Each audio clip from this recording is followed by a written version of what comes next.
Boa tarde, sejam bem-vindos. É um prazer estar aqui com vocês mais uma vez. Você que nos acompanha pelo YouTube, na descrição desse vídeo, nós temos o endereço de e-mail.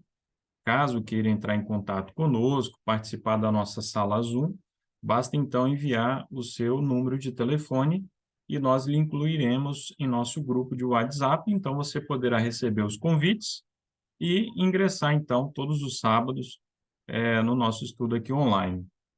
Bem, nossos estudos aqui giram em torno de temas proféticos, temas relacionados à última verdade presente, e não poderíamos deixar de mencionar a situação na Nigéria, a situação atual, né? Os cristãos estão sofrendo lá duríssimas perseguições, é o país mais violento do mundo para os cristãos, então queremos deixar registrado esse apelo para que todos vocês que estão aí nos assistindo, nos acompanhando, que orem por esse país, pela situação dos cristãos lá.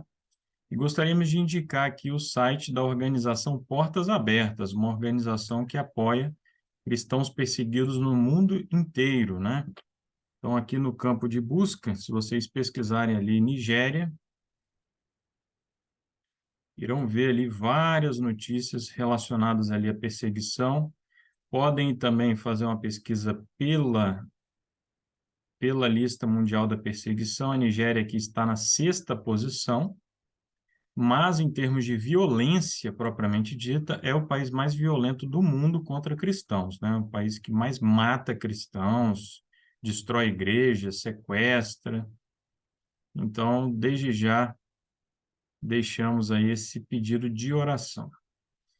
E, como sempre fazemos, vamos elevar a Deus uma prece antes de iniciarmos o estudo desta tarde. Senhor nosso Deus, bondoso Pai, iremos iniciar o estudo da Tua Palavra, que o Teu Santo Espírito nos ilumine, e aquelas pessoas que irão acompanhar esse estudo pelo YouTube possam ser tocadas também pelo Teu Santo Espírito, que sejam ricamente abençoadas por Ti. Tudo isso eu lhe peço em nome de Jesus. Amém. Muito bem.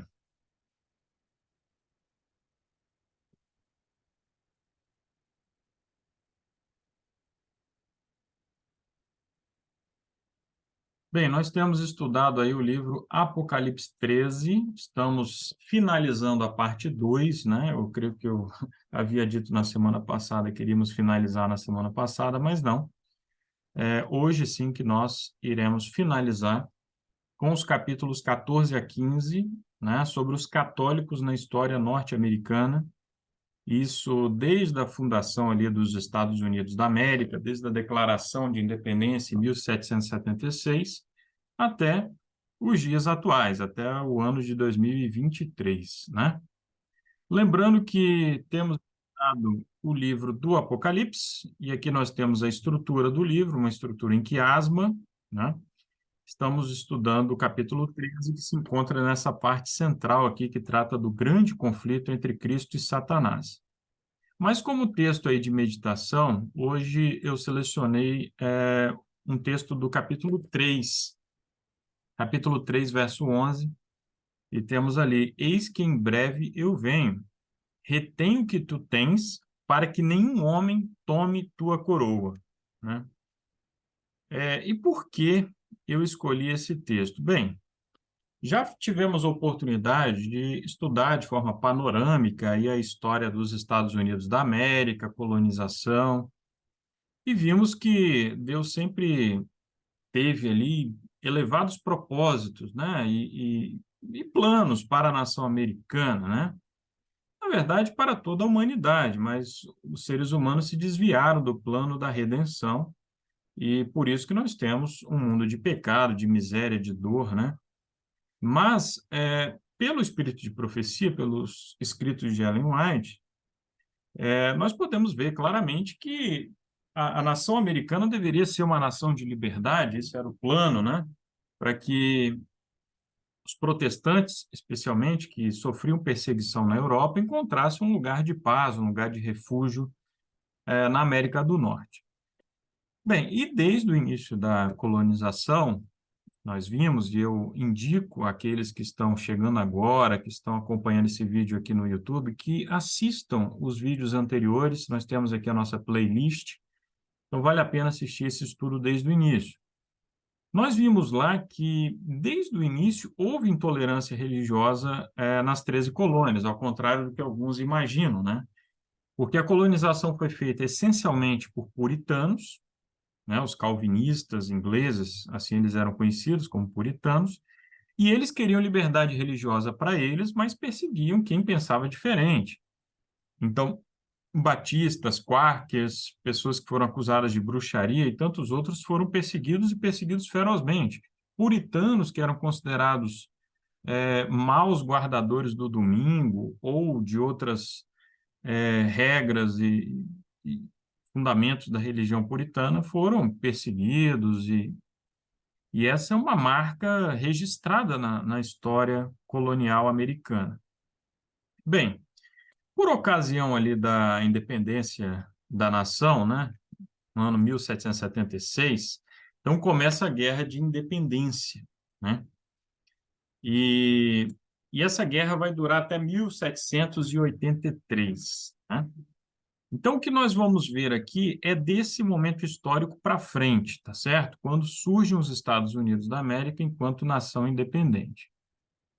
E vamos ver essa declaração aqui. Isso aqui é um texto histórico, né? Por volta dessa época aí da independência dos Estados Unidos. Olha só.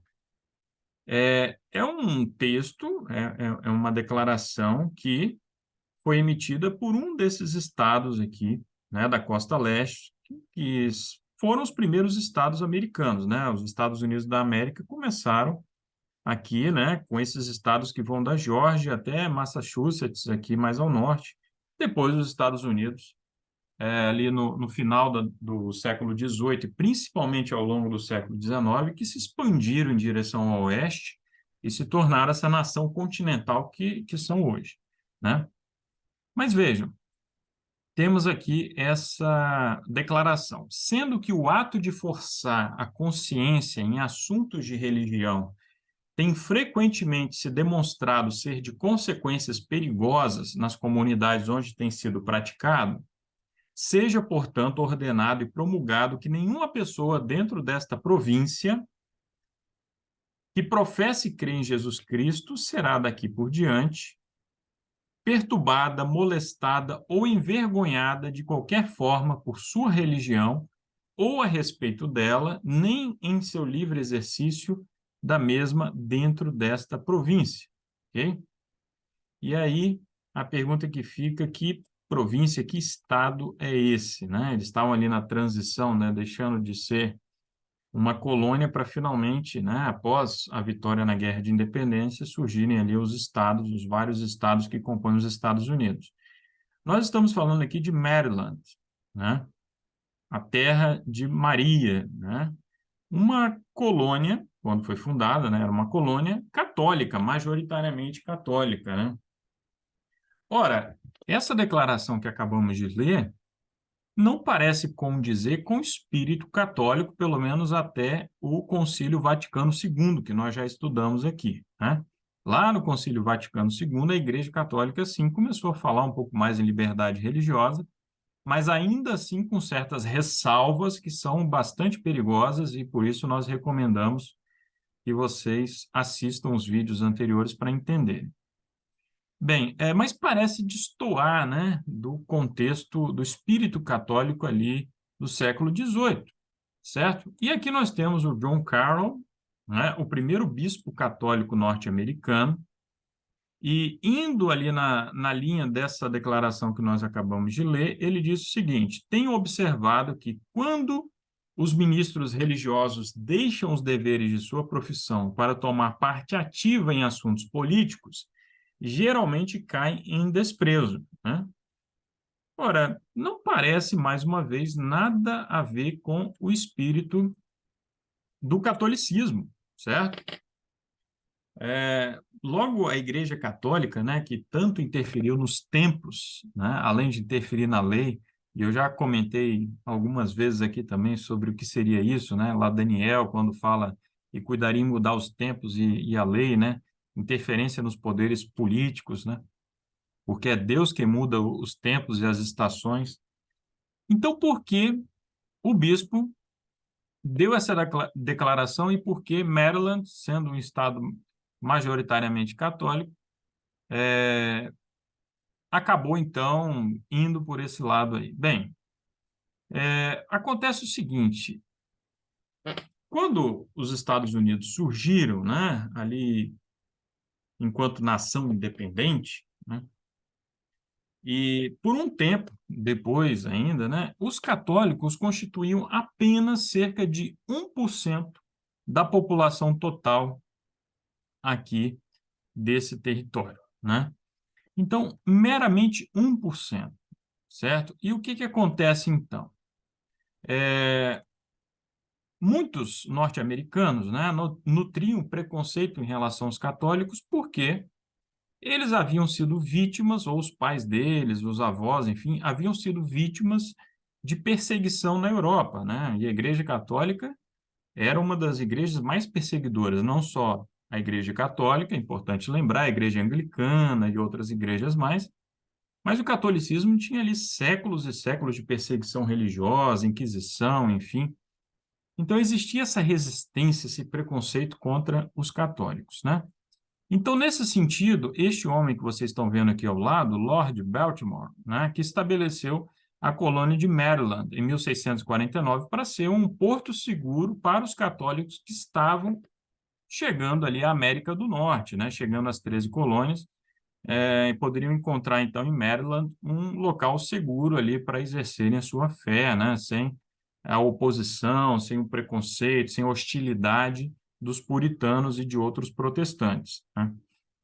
Bem, em 1788, quando o John Carroll, né, que nós acabamos de mostrar aqui a pintura dele, quando ele se tornou bispo lá de Baltimore, né, em Maryland, o preconceito contra os católicos ainda era forte, ainda era intenso e continuou assim por um bom tempo, né? O que os líderes católicos norte-americanos então passaram a fazer para, aos poucos, mudarem essa má disposição dos protestantes americanos em relação a eles, né? Aí vocês estão vendo a Catedral de St. Patrick, né, lá em Nova York, né? Essa catedral foi construída no século XIX. Mas olha só, quais foram então as estratégias? Primeiro, disseminar um senso de que os católicos eram autênticos norte-americanos, certo? Então, os católicos eram tão americanos, tão leais à nação americana, à Constituição americana, quanto qualquer protestante, certo? Então, essa foi uma estratégia. Depois, os católicos demonstraram forte apoio aos esforços de guerra da nação. Ou seja, os Estados Unidos, ao longo da sua história, têm se envolvido em diversas guerras, então os católicos decidiram demonstrar apoio, né? Tanto apoio financeiro, apoio espiritual por meio de capelães, apoio médico, mas apoio também militar, né? Mandando lá os jovens para as guerras, enfim. Na Primeira Guerra Mundial, quando houve ali um forte engajamento dos católicos americanos nesse conflito, muitos americanos que ainda eram reticentes, que ainda tinham um pé atrás em relação à Igreja Católica, passaram a olhar a Igreja Católica com outros olhos, né? Porque viram realmente que os católicos estavam se empenhando, estavam se engajando ali no conflito, né? E a terceira estratégia, né? Que não é nenhuma novidade, é uma estratégia antiga da Igreja Católica, né? Lá no Apocalipse, nós temos tido a oportunidade de estudar na escola sabatina um pouco mais, né, sobre esse poder ali no Apocalipse, né? A grande meretriz que dá a beber, né, todos os reis da terra, né, do vinho da fúria da sua prostituição. A Igreja Católica, ao longo dos séculos, tem se envolvido intensamente com os poderes seculares. Então, essa terceira estratégia também passou a ser adotada pelos católicos nos Estados Unidos, principalmente no século XX, certo? À medida que a população católica nos Estados Unidos foi aumentando, né? Hoje passa ali de 20%. Então, esse envolvimento passou a ser mais intenso, né? E nós sabemos as implicações disso tudo e vamos falar um pouco mais disso hoje aqui no nosso estudo, ok? Bem, desde meados do século XIX, os católicos passaram a educar os seus filhos em suas próprias escolas, né? E aqui nós temos uma charge ali do século, um cartoon, né, do século XIX, 1875, e mostra ali um professor, né, com seus alunos ali se sentindo acuado pela chegada ali dos católicos, né? Eles chegam ali com aquele chapéu que é próprio do Papa, né? E eles chegam como crocodilos ali, né? Nas praias ali dos Estados Unidos, estão avançando em direção às crianças, as crianças estão desesperadas, tem crianças aqui rezando, gente subindo aqui pelo barranco e tal. Ou seja, a nação se sentindo acuada pela interferência, pela tentativa ali, né, do catolicismo de se meter nos assuntos escolares, né, nos assuntos educacionais. Vale a pena lembrar que a Igreja Católica também tem uma larga tradição, influência nos meios educacionais, e é também pela educação que ela tem a sua força na sociedade, né? Quem controla as escolas, quem tem influência nos meios educacionais, acaba tendo, consequentemente, uma influência muito grande na sociedade como um todo. Essa influência católica na educação passou a ser mais intensa a partir da Contra-Reforma, quando surgiu a Companhia de Jesus, com Inácio de Loyola, né, os jesuítas. E os jesuítas têm tido aí uma grande influência na educação mundo afora. Para vocês terem ideia, até o ex-presidente americano Donald Trump ele foi educado numa escola jesuíta, né? E muitas pessoas aí que são proeminentes na sociedade que tiveram uma educação católica, né? E aí os católicos que tentaram primeiro, né, se interferir ali no sistema educacional americano, procuraram até fazer com que a Bíblia, a versão King James, né, deixasse de ser adotada nas escolas, né, e outras versões, quem sabe até mesmo versões católicas fossem adotadas, não tiveram sucesso no primeiro momento nisso daí. Então eles decidiram criar suas próprias instituições escolares, né? E com isso, aos poucos, foram formando católicos, indivíduos, né, que passaram a ter destaque na sociedade, né? Porque a educação abre portas, né, para a ascensão social, sem sombra de dúvidas, né? Temos o caso aí de Illinois, em 1889, onde foi aprovada uma lei, né, que pressionava as escolas católicas. A lei tinha o objetivo de fechar as escolas católicas na prática, né? Porque colocava lá que qualquer escola que não fosse aprovada ali pelo Conselho Estadual de Educação, enfim, não poderia funcionar, né? Então, isso, na prática, serviria para fechar as escolas católicas. E aí os católicos se uniram em 1892, conseguiram maioria lá na Assembleia Legislativa lá do Estado e conseguiram, então, reverter essa lei. Então, ainda no final do século XIX, o catolicismo estava demonstrando seu poder político. Nos Estados Unidos, esse poder só foi aumentando à medida que a própria população católica aumentou, né? E essa população católica aumentou muito pela imigração. Os Estados Unidos passaram a receber ali no final do século XIX, muitos irlandeses. A Irlanda era um país muito miserável, né? Não sei quantos sabem disso. E um país, né, de maioria católica. Pessoas imigrantes italianos, imigrantes dos Balcãs e de outras regiões da Europa, né? Imigrantes católicos foram chegando aos Estados Unidos e assim a proporção de católicos na população aumentou, né? O próprio crescimento vegetativo ali da população católica, enfim, tudo isso contribuiu. Até o ano de 1950, aproximadamente, os católicos viviam mais nos guetos das cidades do interior, né? Então, viviam mais isolados, né? De uma forma mais discriminada. Mas ali por volta de 1950, eles foram se mudando para os subúrbios das grandes cidades, né? Aqui vocês veem aqui uma ilustração, tá, de um ataque, né, contra a população católica, certo? Lá na Filadélfia, em 1844, né? Então, existiam radicais, alguns indivíduos extremistas ali no século XIX, que eram totalmente hostis aos católicos e promoviam, às vezes, esses ataques, né, essa violência aí.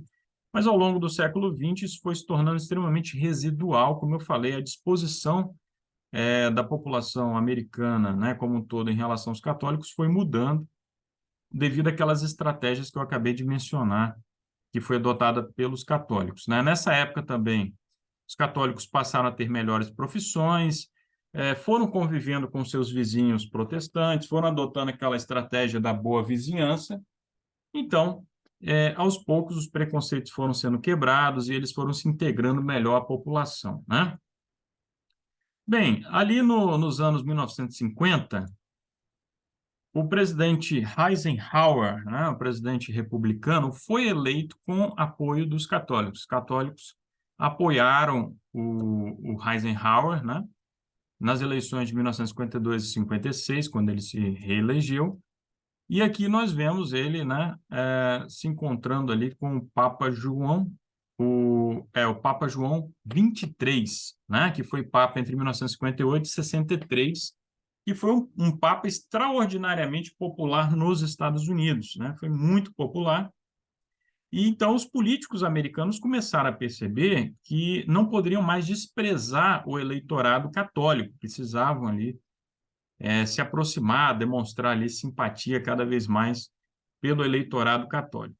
Ali nos anos 60, quando o Kennedy, né, é, foi se candidatar, né, ele pelo Partido Democrata, os católicos, então, que até então estavam no Partido Republicano, migraram para o Partido Democrata e apoiaram a eleição do Kennedy, o primeiro católico a chegar à presidência dos Estados Unidos, né, rompendo, então, uma resistência que havia até então, mas lembrem-se que ele precisou fazer um juramento, né, admitindo e apoiando o Estado laico, a separação entre o Estado e a Igreja. O Kennedy foi um presidente muito popular, né, e a sua popularidade, o seu comprometimento com o Estado laico, enquanto ele governou, né, depois ele foi assassinado, como vocês sabem, ele manteve a palavra dele de respeitar a separação entre o Estado e a Igreja, e tudo isso, então, contribuiu para diminuir, para amenizar o anticatolicismo que existia na sociedade americana, certo? Bem, no ano de 1971, né, a Guerra do Vietnã já se arrastava ali por alguns anos, né, uma guerra extremamente destrutiva para os Estados Unidos em todos os sentidos, né? Para a imagem dos Estados Unidos, para a economia, muitas vidas perdidas, muitos mutilados, enfim. E aí, os católicos nos Estados Unidos tiveram coragem suficiente para lançar um documento, no ano de 1971, uma resolução, na qual demonstravam ali um forte desacordo com o conflito no Vietnã. Então, vejam, na primeira metade até a primeira metade do século XX, os católicos, de modo geral, estavam apoiando, demonstrando simpatia aos esforços de guerra dos Estados Unidos. Mas aqui, então, eles quebram esse paradigma e se colocam contra, né? Essa carta pastoral aí, The Challenge of Peace, de 1983, governo do Reagan. Por meio dessa carta pastoral, os católicos ali, os bispos, né, demonstraram uma firme posição contra o uso de armas nucleares, né? Ir contra a guerra do Vietnã, ser contra as armas nucleares, tudo isso era popular ali nos anos 70 e 80. E os católicos perceberam que não precisavam mais provar sua lealdade, ficar se esforçando para demonstrar lealdade, porque eles já haviam sido aceitos como cidadãos americanos, e agora eles se sentiam à vontade para criticar posições do governo americano em relação a conflitos, né, ou uso de armas, como as armas nucleares, enfim. Né? E daí nós podemos ver como que a Igreja Católica é bastante hábil, né, ao lidar aí com os diferentes contextos políticos, né? Ora ela apoia republicanos, ora apoia democratas, ora ela é a favor da guerra, ora é contra a guerra, né? Desde que isso, então, a favoreça ali politicamente, ok? Os católicos votaram fortemente em apoio a Ronald Reagan em 1980 e 1984, e o Reagan recompensou os esforços deles de várias formas. A mais significativa foi o estabelecimento de relações diplomáticas entre o governo dos Estados Unidos e o Vaticano em 1984. Até então, os Estados Unidos não possuíam relações diplomáticas com o Vaticano, importante lembrar, né? O Ronald Reagan também nomeou vários católicos para postos de gabinete e embaixadas, né? Então vejam como a história mudou aí, né? Significativamente. O George Bush pai, sucessor do Ronald Reagan, né, já havia se aproximado dos católicos, mas o filho dele, né, que chegou ao poder no ano 2000, né, que venceu as eleições do ano 2000 ali, que foi uma eleição bastante turbulenta, com decisão da Suprema Corte, ele colocou como uma de suas prioridades, desde o início do seu mandato ali, a partir de 2001, né, cultivar o voto católico, apoiar os católicos, enfim. Então, quando chegamos nas eleições de 2004, nós percebemos o seguinte, que 52% dos católicos votaram no George Bush e apenas 47% dos católicos votaram no John Kerry, né, que foi o candidato derrotado ali na eleição de 2004. O que chama a atenção nisso tudo é que o Kerry é católico, né, e o Bush é protestante. Mas os católicos, em sua maioria, preferiram ficar do lado do George Bush, mesmo ele sendo protestante, porque viram que o John Kerry não apoiava assim as pautas conservadoras católicas, né? Então, os católicos, de forma pragmática, decidiram, então, ficar, em sua maioria, né, do lado do George Bush, né? O que nós notamos daí para frente, principalmente do governo do George Bush para frente, é um considerável, um notável poder dos católicos, né, cada vez mais em cooperação com os protestantes em pontos em comum. Ok? Bem, olha só que coisa, né? De volta à Idade Média. Nós vimos em estudos passados, né, como Gregório VII excomungou o imperador Henrique IV, né, que teve que se humilhar, enfim, para que a excomunhão fosse revertida, né?